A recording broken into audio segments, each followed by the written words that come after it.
How will this framework agreement affect our access to our traditional lands in Secwepemcul'ecw?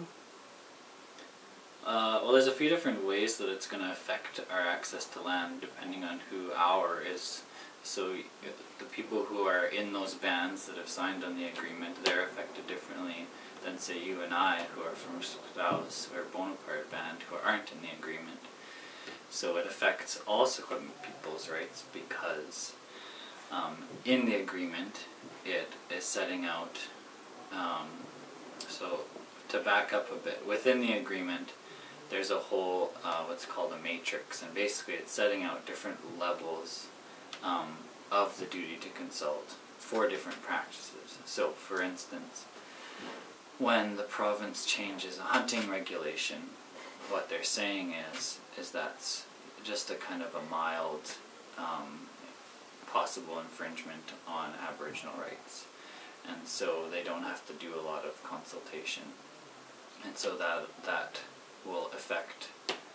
the level of, or the number of game and so on that are in our territories, and so that affects all of us on how we, how much game we'll harvest or what will be there for future years, and our planning, our abilities to plan on hunting in the future and so on, because other non-native hunters are coming in and paying attention to just those bag limits that are set out by the province. And so if they're just doing, say, leaving 30 days to consult on a change in a hunting regulation, if that's what it sets out in the agreement, then that affects all of us, because those bands were the only ones who were consulted about that area. So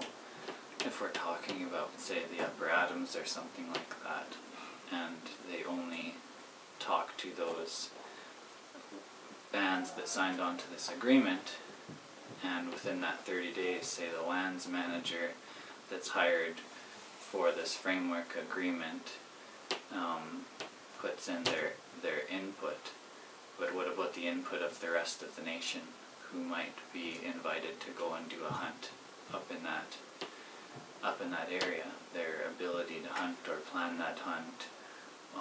gets affected, and that's our responsibility, and our laws dictate how that hunt should be carried out. So it creates an inability for us to carry out our practices in the way that we need to.